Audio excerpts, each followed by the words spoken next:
Politics tricks Christians. Now we're talking about politics, but I'm not gonna be politically correct. If they're black, it's probably Democrat. If they're Caucasian, it's probably conservative. Or should Christians even engage in politics? This is a huge question. And her involvement in anti-Semitic conspiracy theories have left many Christians feeling uneasy, even betrayed. You see, her stance made it all the more confusing when she defended and protected someone like Andrew Tate. I'm done with that stuff, but don't do that half in, half out stuff. Oh, Send me to heaven. Send me to heaven, bro. My thing is, if you are gonna vote, which I think you should, as a Christian, you should be involved in politics, in policies and laws. We are not supposed to.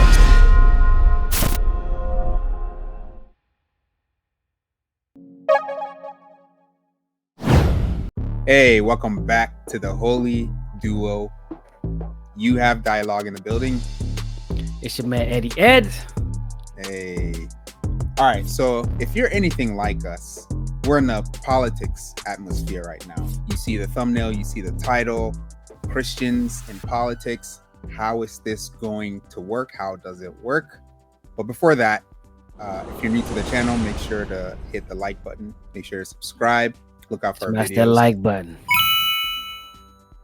Yep, smash that like button. All right, show some support. Okay, subscribe to the channel. It's free. We always say that. Free. Hey, before we get into it, just a reminder, we're just two guys having a conversation. Okay, don't come at us. We're not superheroes. All right, we're just having a conversation, and you turn on the camera and you guys are in on it. So they're still gonna try, man.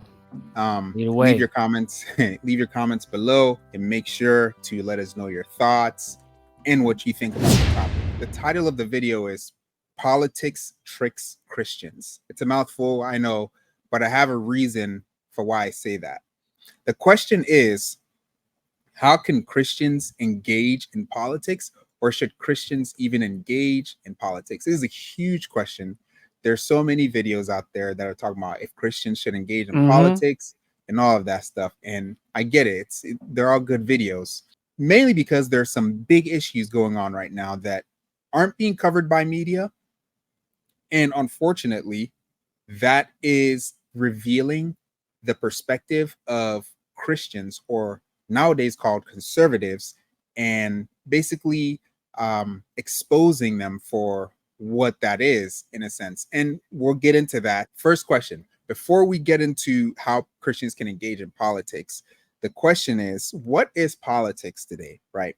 And whenever you approach a Christian, like if say someone says, hey, I'm a Christian, I go to church every day, automatically you think, oh, conservative.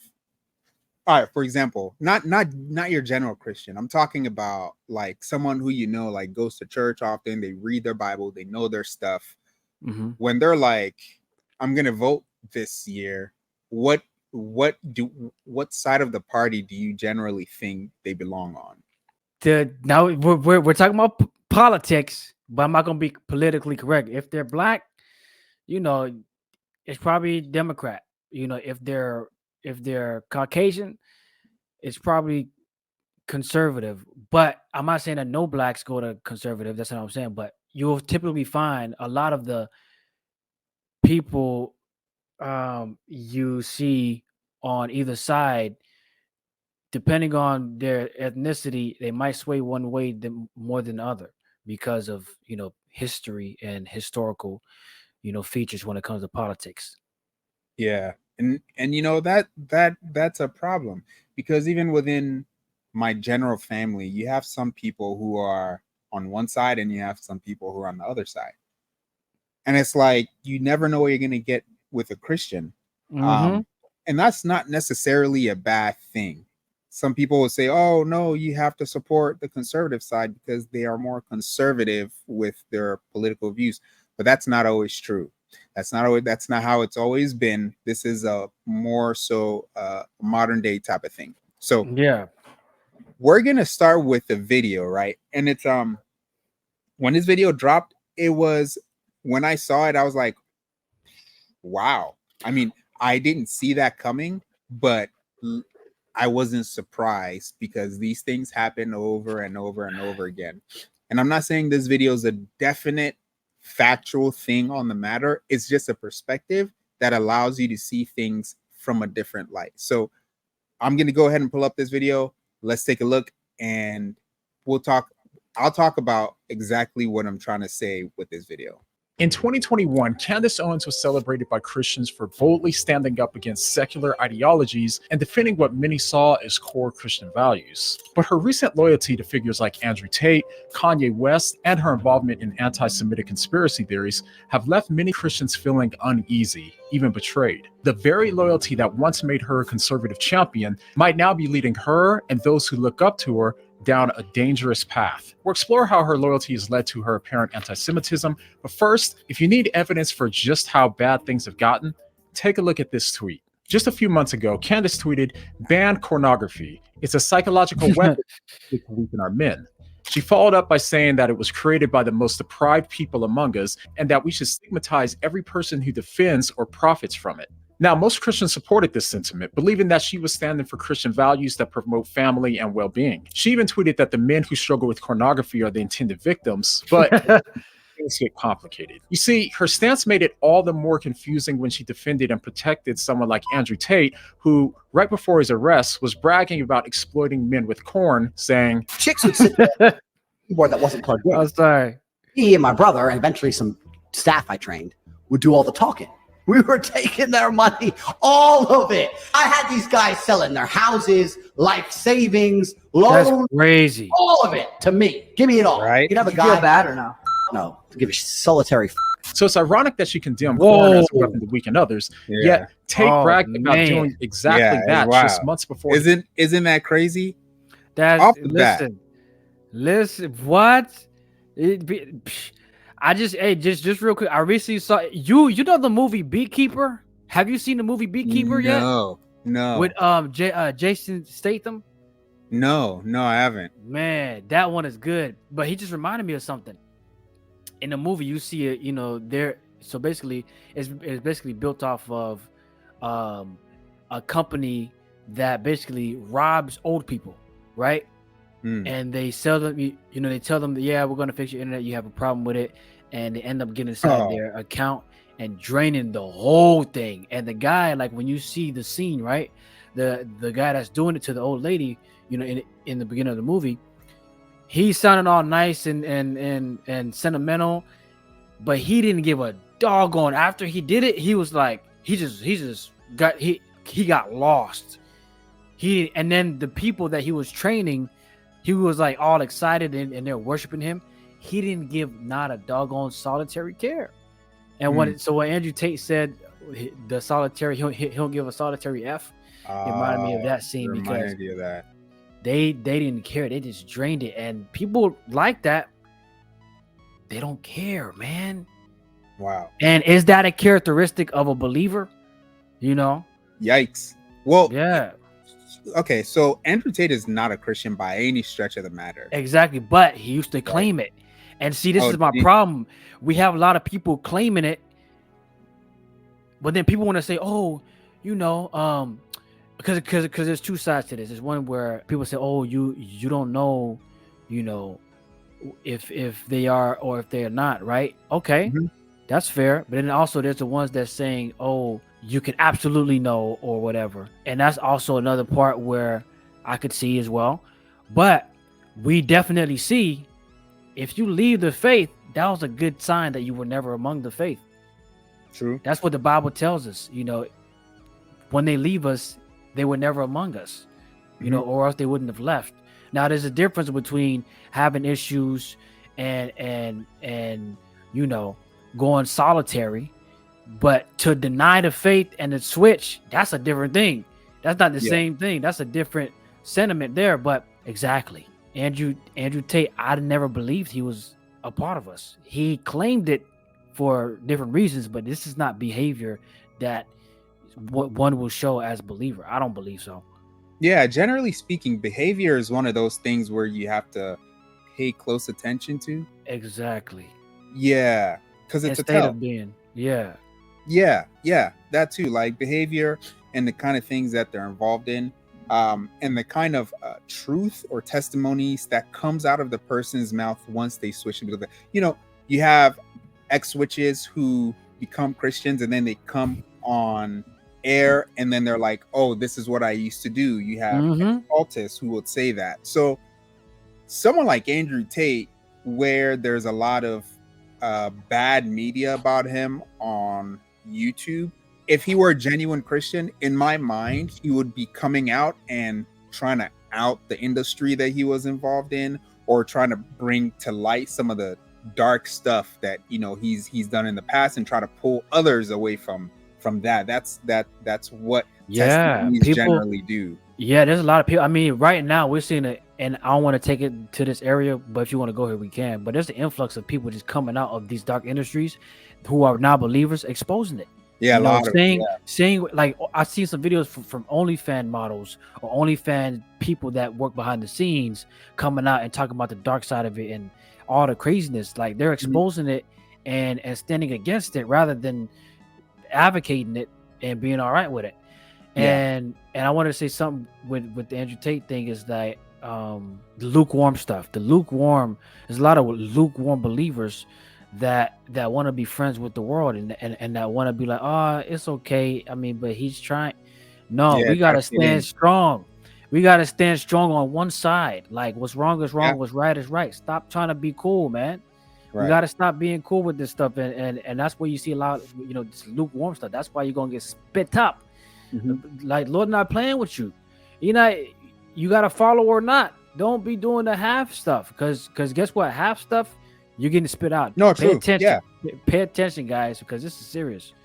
Yeah, I mean, imagine being in a relationship or a marriage with someone who is half in, half out. Nah, that doesn't. We don't want that. We don't want. Yeah. What? Yeah. You ain't. Then we ain't really. It's not really it. Now, yeah. What are we doing? Yeah. Yeah. Might as well still be girlfriend, boyfriend. Even that is stupid. You know, even being a friend. Nah, don't do that. We listen. It don't work in no sector of life, bro. Stop. You can't do it, man. Oh man, today I watched a video on this YouTube channel. I'm gonna post it right there. Right there, you guys can go take a look at it. It's a video on Alibeth Stuckey.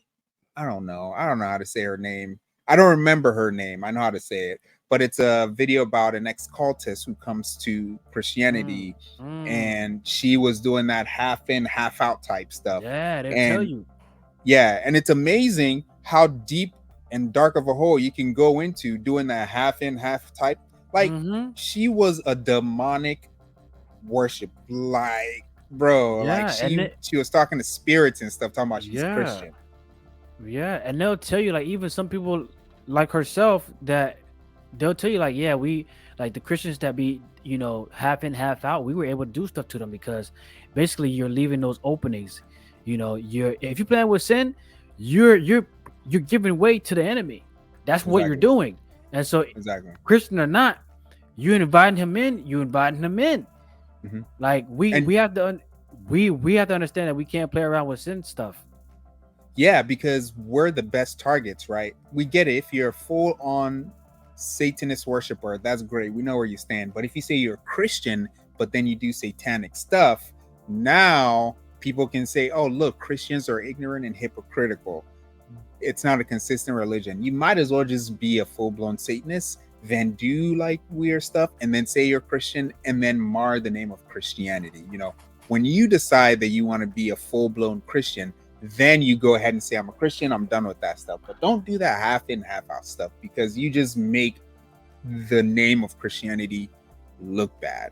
And you're going to get got too. They're going to come for you. They already got you. They already laid down their strongholds, man. For his arrest. She said that those who profit off of it should be stigmatized. Yet, right before the pandemic, Tate tweeted, I make corn. I made so much corn that I made millions. You consume corn. I am God. You are an effing loser. But we knew that already. Learn how to make money by making corn here. But she never stigmatized Tate for it. And all of I'm laughing because you saying corn instead of the real word. Yeah. Like cornography. That's hilarious. Yeah. So that's why if y'all wondering why I'm laughing, it's just because of that. It just sounds funny. That's all. Yeah. Yeah, it does sound funny. But this, I could play this video for a little bit. Basically, what he's saying is, and please go watch the video, right? This is What Do You Meme, the YouTube channel. Please go watch the video. I'm going to include the video in the description, so you can go ahead and just click that. Also, the Ali Beth Stuckey video, I'm going to include that in the description. But basically, what he's saying is Candace Owens, she spouts all of these Christian ideologies. And then when it comes to her personal life and the decision that she makes, it's completely different from her platform. I'm not saying anything about her character because I do not know her. But when you can support someone like Andrew Tate, because Andrew Tate talks about the societal issues between men and women and how men need to be men and all of this stuff. When you listen to Candace Owens, you hear her talk about that stuff. Men need to be men. But honestly, there is nowhere in the Bible that says men need to be men, right? There are characteristics and traits in the Bible that generally, when you practice, you fall into your general role of things. And so now we have a YouTuber, Candace Owens, who has a foot in Christianity, and she has a foot in this societal issue that now her Christian values are being trumped, no pun intended, are being overshadowed by her commitment to men being men, so much so that she is literally defending someone who has criminal charges against them. Not criminal charges. He's being suspected of doing many suspicious things. And there are videos out there, like the clip we saw in this guy's video of him saying crazy stuff like this. And he's talking about, you know, the adult film stuff. I do that. Like, that's my thing. Corn. Yeah. And yet a few weeks ago, Candace Owens had him on her channel interviewing him about his case that's going on. His case is the last thing she needs to worry about. She needs to worry about the stuff that he's saying every single day. Yeah. And it makes me think about anybody can get, you know, distracted by the bag. You know, yeah. Top preachers anybody can get got. Yeah. If you're not careful, anybody can get got. It can look appealing at certain points in times in your life. The bag, you know, it has value at different points. When you're starving, the bag is looking nice. When you already got it, I already got the bag, so I don't need another one right now. So I don't know what is the motivation there, but I'm just saying, when it comes to getting the bag, people can do some things that will give them the bag, or that will get them closer to the bag. That's what I'm saying. It can happen to anybody. That's all. Why was Candace Owens such a hot topic maybe like 3-4 months ago when she left the Daily Wire? There's a whole drama on that. You could go on YouTube and do your research if you don't know about it. But like, it was like a hot movement by her to get out of Daily Wire and start her own YouTube thing and have all this whole drama around, you know, her and Ben Shapiro. Hey, whatever. It worked, right? But here she is on the platform doing very questionable things. Please go and watch his whole What Do You Meme's whole video. It's a great video. Puts things into perspective. It puts this video into perspective. Moving forward, so we have someone like Candace Owens. We have someone like Steven Crowder. Steven Crowder, some months ago, maybe a year ago, was like a really big time YouTuber, conservative Christian guy. And then his whole divorce thing happened. We saw videos of him, how he talks to his wife. And, you know, I guess his numbers maybe dropped a little bit, but maybe he's not as popular as he was. Maybe he's built back up to that point, but I don't watch him anymore. So the interesting thing about that is you see Steven Crowder, and if you watch his stuff, the way this guy talks to people about other people and just generally about stuff, he is an aggressive, filthy mouthed guy, and he claims the comedian thing, like, oh, I'm a comedian, I have to do this. Which is first, Christianity or comedian, right? I'm not here to do. But if you're gonna call yourself one thing, make sure that you're that thing and don't try to be something else. So you have two big time Christian conservatives just doing weird stuff on air, doing weird stuff in their personal lives. And this is a trend. That's where I'm going with this. This is a trend. This is what politics is today. When a Christian gets into politics, they don't say, I'm a Christian that's in politics. They say, I'm a conservative Christian. What is that? As far as I know, the Bible says nothing about being conservative or progressive. It has certain ideologies, morals, and ethics written in the Bible, and you can literally just list them out, and you could project that onto politics, and there you go. But the arena today is Christians are either conservative or progressive. You have progressive Christians and conservative Christians. And like we mentioned earlier, you can ask anyone today and you don't know what answer you're going to get, right? Am I for women's health or am I for border control? Which is it? Are you conservative or progressive? It's really messed up. One more thing that has to do with politics today is a big topic that talks about traditional marriages. Have you heard of the trad wife? I think that's the trend. It's like the trad wife. Yeah. Oh, let me see. Wives. Okay, let me read the definition for the people that's viewing. Yeah. A woman, typically a conservative Christian, who prefers to take a traditional or ultra traditional role in marriage, including the belief that a woman's place is in the home, according to one of the genre's more popular creators. When you read that definition, you think, oh yeah, that's like a Christian thing to do. Like Christian wives should stay home. You know, Christian wives should be in the home. Generally, yes, until you read, what is it, Proverbs 31. Mm-hmm. All right. We're not going to read the whole thing because you will soon come to find that this really isn't like you just quit your job and then you go home and then you just kind of cook, clean, wash the babies, and just kind of do stuff and go shopping and look pretty. The Christian definition of a wife is far different from the trad wife movement. So I'm gonna just read a few passages. They always gotta come. They always gotta come with some doggone short version or phrase. Yeah, I know. Trad wife. God, okay. All right, so we're gonna start at Proverbs 31, verses 10. All right, we're only gonna read a few verses.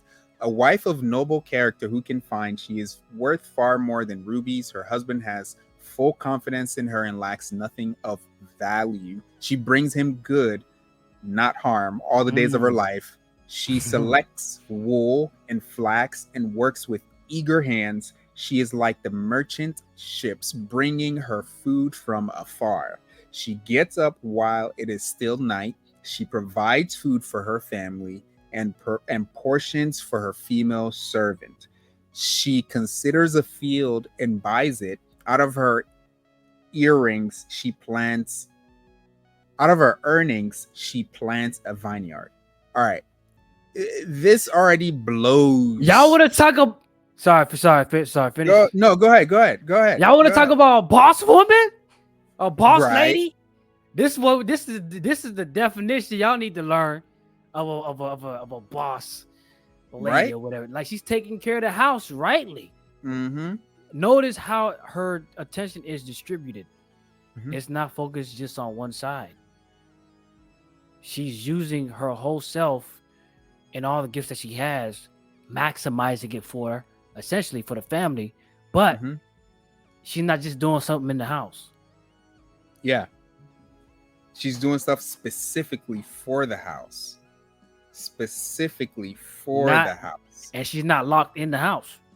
Right. Wow. Yeah. You know, that's what they say too. They say, oh, Christian, you're going to have her barefooted and pregnant all the days of her life, cooking, washing dishes, doing this and that, having food ready for you when you come home. Goodness gracious. Like, what is this? A slave? This is obviously not a picture of a Yeah. slave. Yeah, You know, man. she's bringing in money, she's multiplying stuff. And let me reel this back in.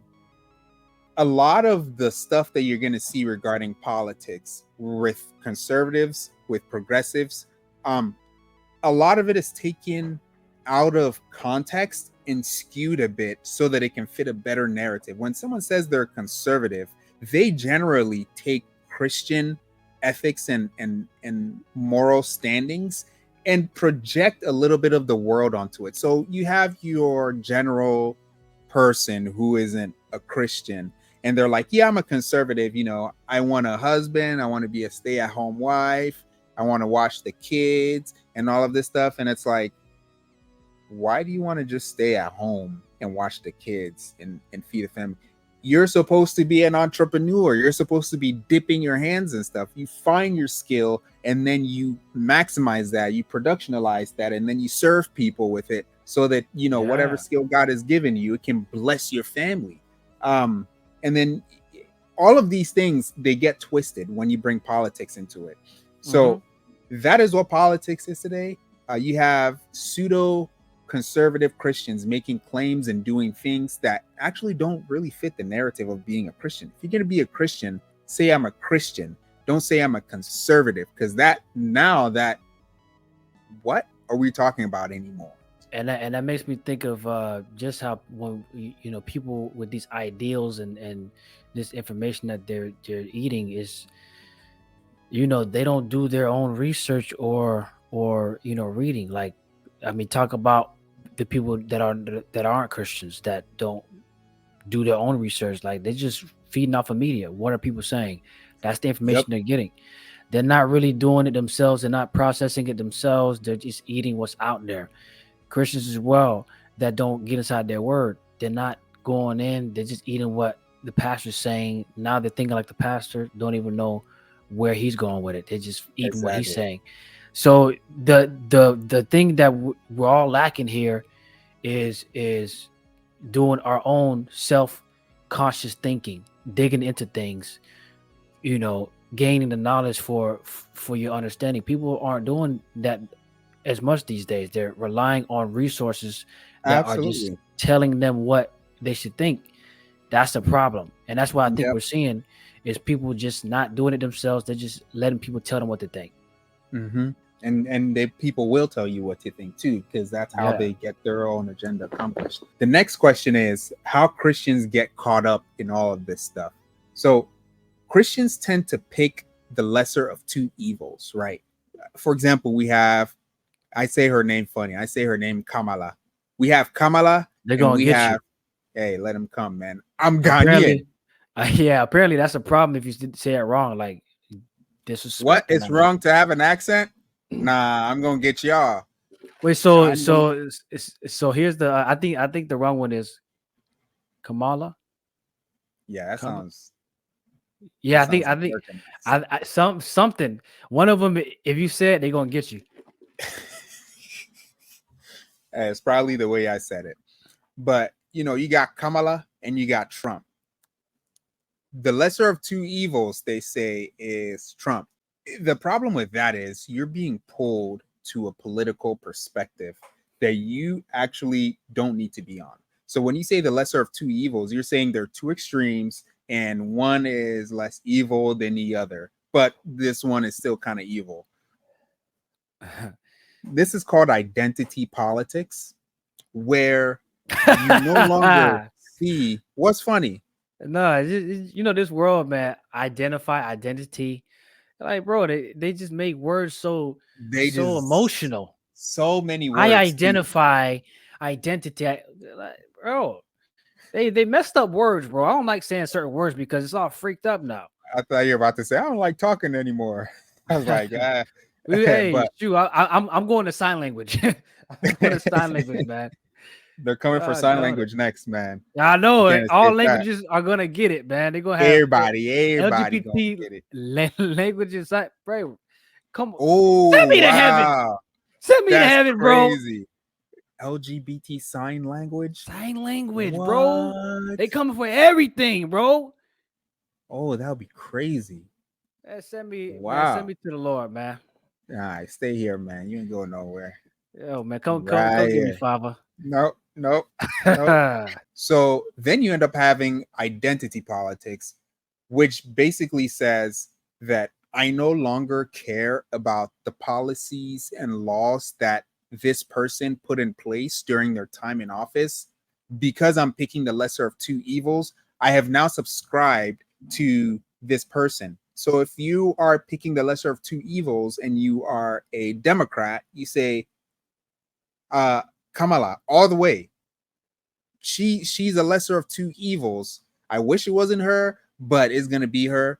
And you end up identifying as a Democrat. The problem there is you don't have a party as a Christian. If you are going to say you're a Christian, you cannot subscribe to say I'm a Republican or Democrat. Maybe on paper you can. But your actual moral and ethical standards by which you judge laws and policies, it is not by a Republican perspective and it is not by a Democratic perspective. It is through a Christian lens of looking at the world. And that's what I mean by you can't be a Republican or Democrat. You have to come at it from a Christian. And so what Christians do is they say, well, I'm a conservative, meaning I have conservative values, by which I just explained earlier. You have conservative Christians who don't have conservative values. They actually have values that oppose conservatism. And actually some Democrats hate those values. It gets really complex and like muddy when you start to talk about these political parties, because why are there even political parties? Why is it a show between one party and another party where you have a whole list of independent persons also gunning for the same position, but we're only seeing two parties? So that's a red flag right there that you should be paying attention to something else. All about the Benjamins.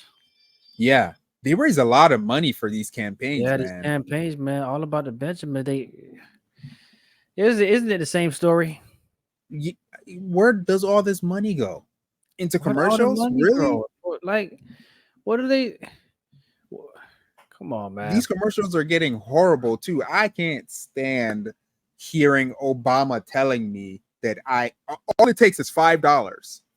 Hey, get out of here, man. The Joe Biden joints.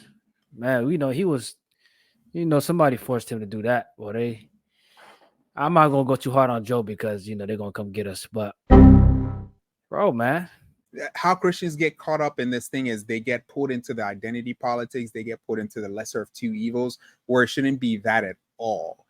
As a Christian, if you're looking at this from a Christian perspective, why should you even represent any of the? You are gunning for the person who has the most laws and policies that reflect properly on the kingdom of God, not necessarily reflecting properly on a lesser evil. Okay, I got a question. What do you think about those people, at least those believers that believe the Lord wants us to be involved, and you have to be involved in voting? What do you think about those type of individuals? What do you say about those? Yeah, that's a great segue. Yeah, that's a great segue. So let me pull up this video right here. Frank Turek is an apologist, a Christian apologist who does great stuff. He does really good stuff. He has a video here talking about what would Jesus say to politicians today. And I think he hits it spot on, but take a listen for yourself. Let me know what you think. Jesus even went after politicians himself. Who were the politicians in his day? The Pharisees, right? You say, well, they're the religious leaders. Yes, but they were also the political leaders. Some of them were on the Sanhedrin, the Jewish ruling council, kind of their Supreme Court, because Rome delegated most of the day-to-day political activity to this body, this Supreme Court. And they were on this court, so they made judgments. They enforced the law. These were the politicians. And what did Jesus say to them in Matthew chapter 23? By the way, if you think Jesus was always a sweet guy, you have not read Matthew chapter 23. He goes after these people. Here's just 2 verses. He says, woe to you, teachers of the law and Pharisees, you hypocrites. You give a tenth of your spices, mint, dill, and cumin, but you have neglected the more important matters of the law, justice, mercy, and faithfulness. You should have practiced the latter without neglecting the former. You blind guide, you strain out a gnat, but swallow a camel. This little bit of humor at the end there. Right? What they were doing, they were straining their water to make sure they wouldn't eat bugs or drink bugs when they had their water. He's saying, you're straining out gnats, but you're swallowing a whole camel, the biggest animal in the Middle East that was an unclean animal. You're swallowing the whole thing because you're majoring in minors. Whoa. You are tithing your spices, mint, dill, and cumin, but you've neglected the more important matters of the law, justice, mercy, and faithfulness. Now, what do you think Jesus would say to our politicians today who are telling us what light bulbs we can and can't use, but they won't say don't murder your children? See? Oh, shoot. Oh, ooh. Frank Turk, that's Frank Turk for you guys. Oh, yeah. Hey, see? Huh? Somebody call me? Yep, there you go with identity politics. Be very careful and wary as a Christian getting into politics because people are going to try to pull you all kinds of ways. You're going to end up subscribing to an ideology that doesn't serve you on certain policies and laws, and what you're going to end up doing is actually you're going to end up defending people, and then people are going to start pulling out stuff that this person you're defending has done, and then you're going to be like, oh, they did that? I didn't know. Yeah, because you're identifying with a person, not with the policies and laws that the government is supposed to do.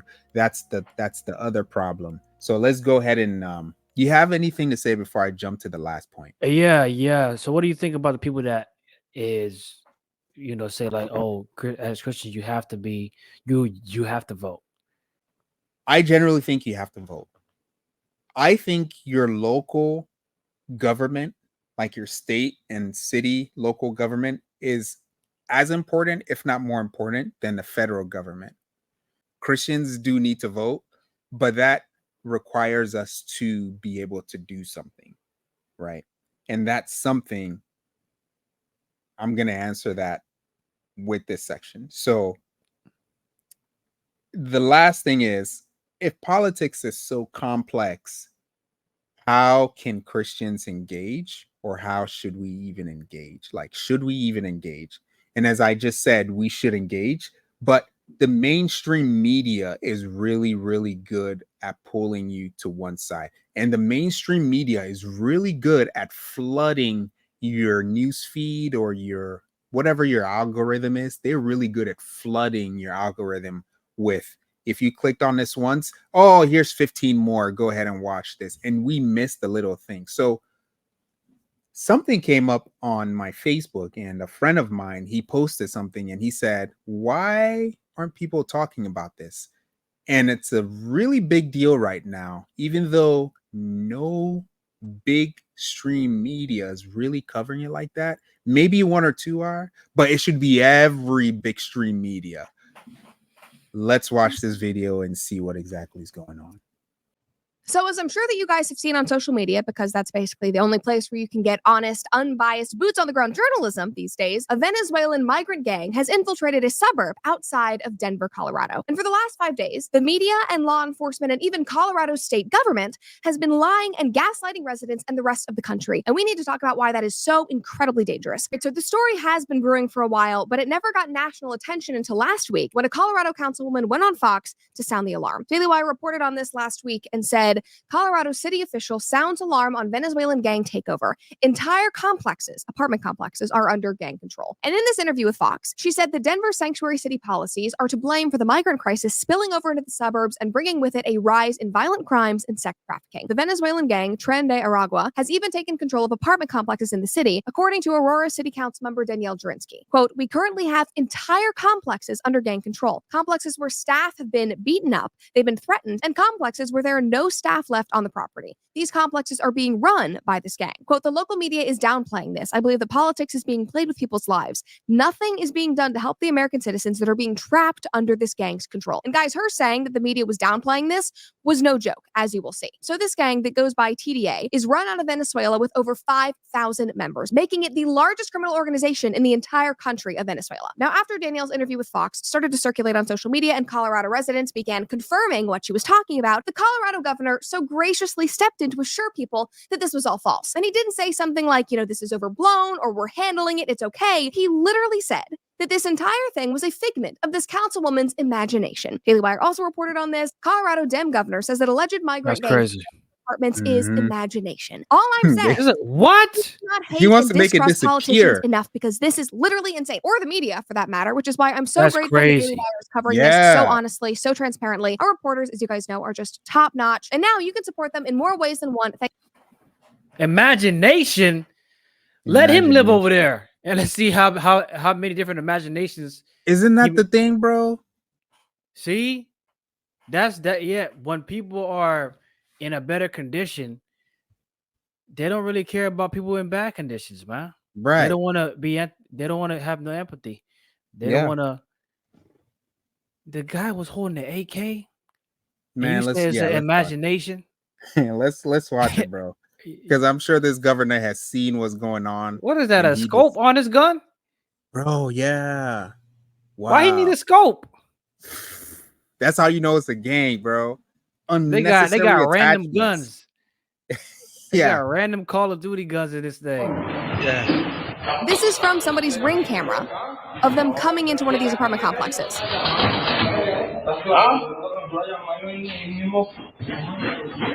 Just walking right in. Why the one dude hiding Here's the another gun? video. It was posted. Yeah. The one with the second hoodie with his hood up. Why was he hiding the gun, bro? Because they don't want the people seeing it. They're literally going into people's apartments, bro. Like, you open your door, they're gonna like open your apartment door and come in there. I've seen a lot of videos on this stuff. But I'm saying the dude in front of him was the gun was visible already. So I don't know why he was trying to be discreet. Hey man, look, none of this makes sense. You know what I'm saying? This is crazy, man. None of this makes sense. So my whole point here is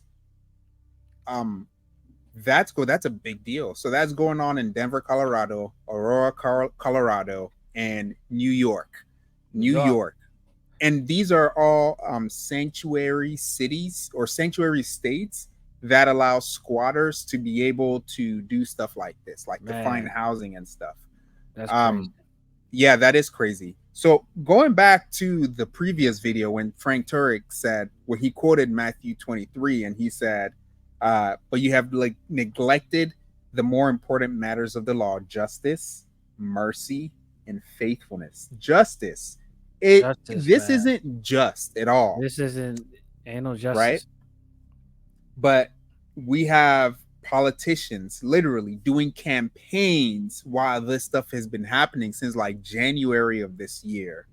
Like, this bad. It's been happening since like early 2024, and none of them have said anything about it. If Kamala or Trump are leaders, this is a big deal. You have gangs taking over apartment complexes and no justice is being done. That's insane. Yeah. And so these are go ahead. Oh no, finish your point. These are the kind of things that you have to look at and say, why is no one talking about it?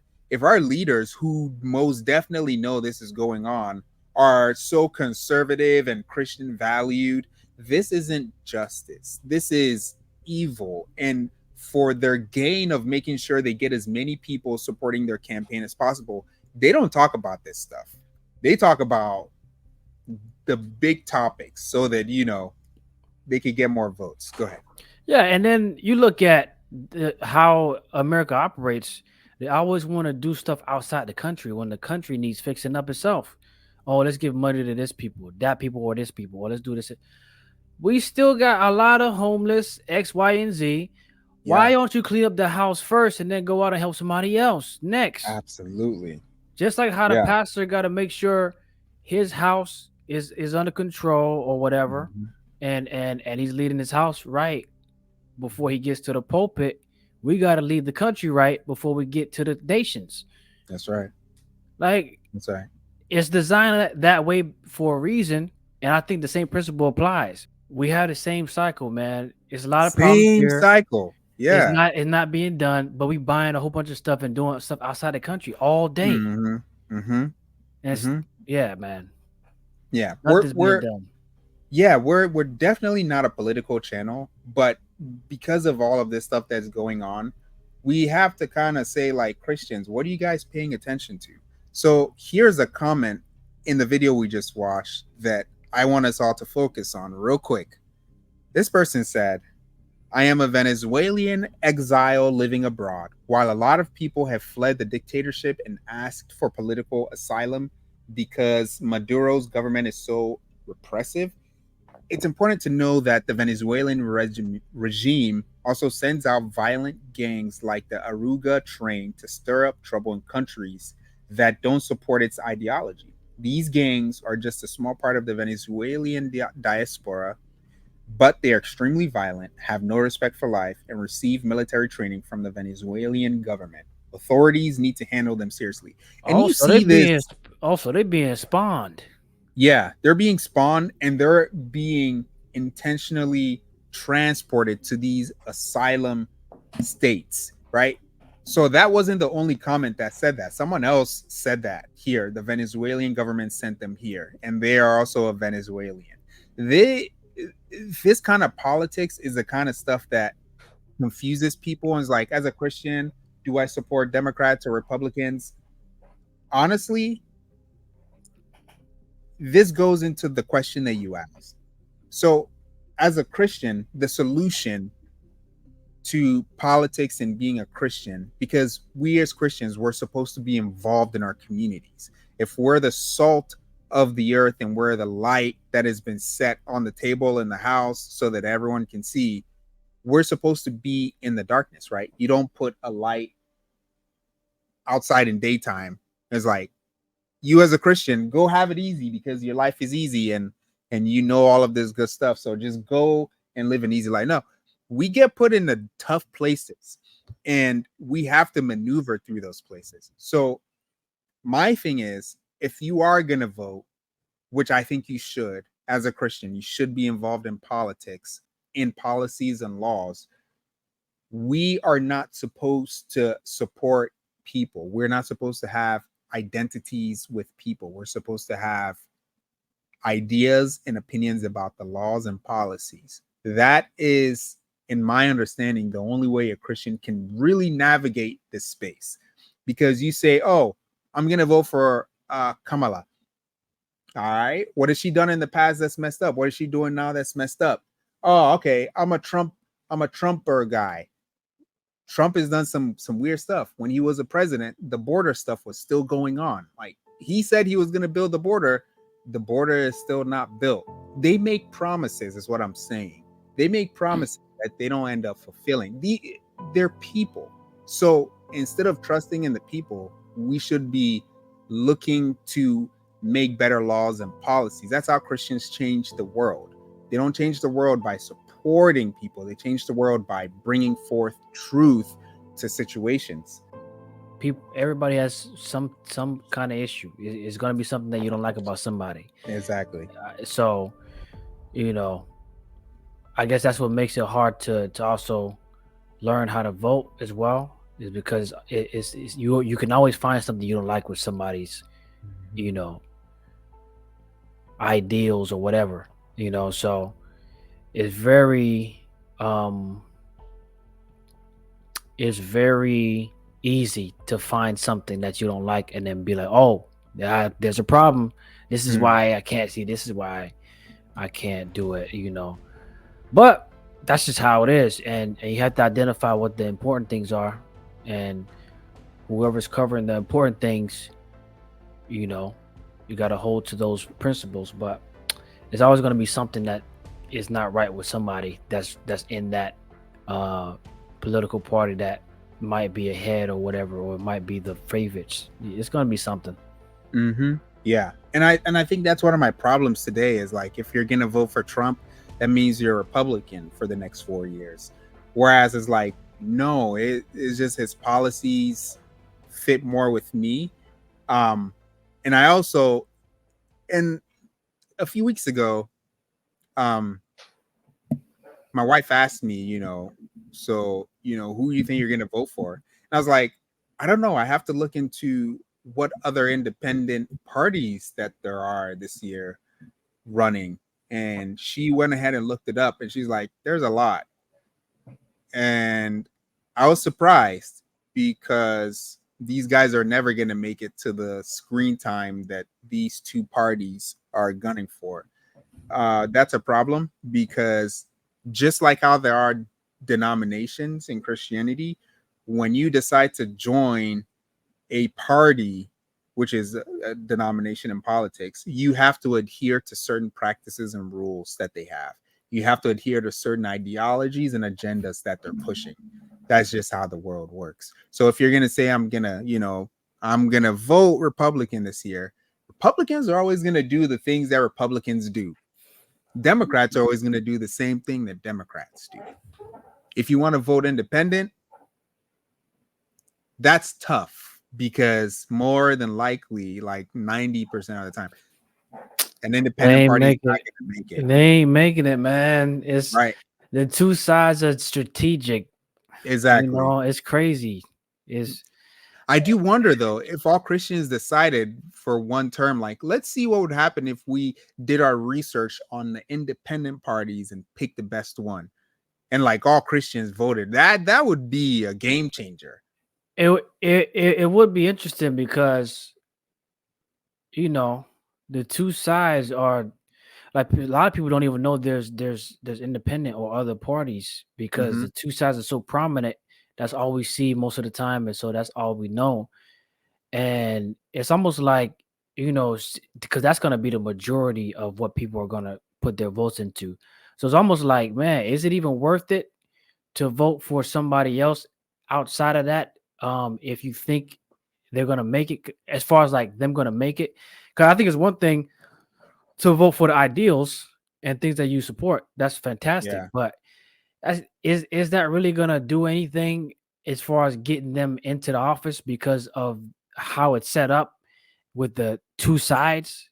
You know what I'm saying? So it's almost like you can do it because you can know that you are supporting the right ideals and the right person that has most of what you support.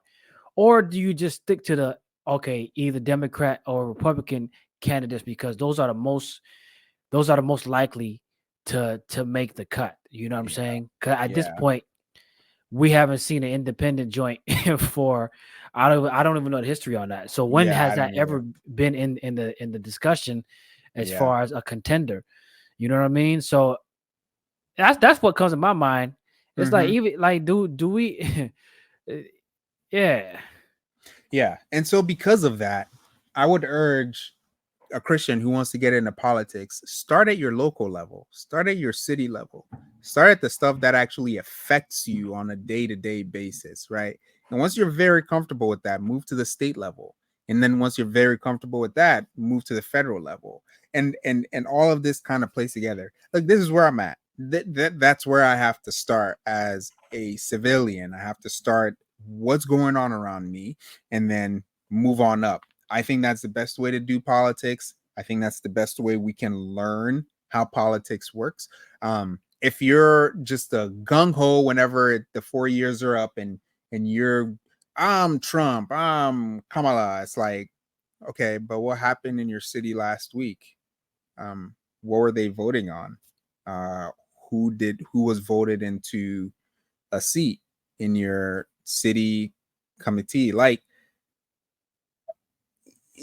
so that's the solution. Go ahead and look at your local and start there. And as Christians, we are supposed to be in politics. We're just not supposed to have identity politics. We're not supposed to subscribe to parties. We're supposed to look for the more just and merciful and graceful laws that protect and harbor goodness to as many people as possible. So without further ado, check out this video we did last week or a few weeks ago on Cam Newton and how he's leading a broken family to further break society. Yep. Check that out. See what kind of stuff we're talking about when we talk about how, you know, the system is broken in that sense and you have some elites doing whatever they want to do. Check that video out. But without further ado, man, it's your man Eddie Ed. Hey, it's dialogue for you today. And we're only holy because he is, folks. And remember, faith don't come expensive. It's free. It's free. Peace.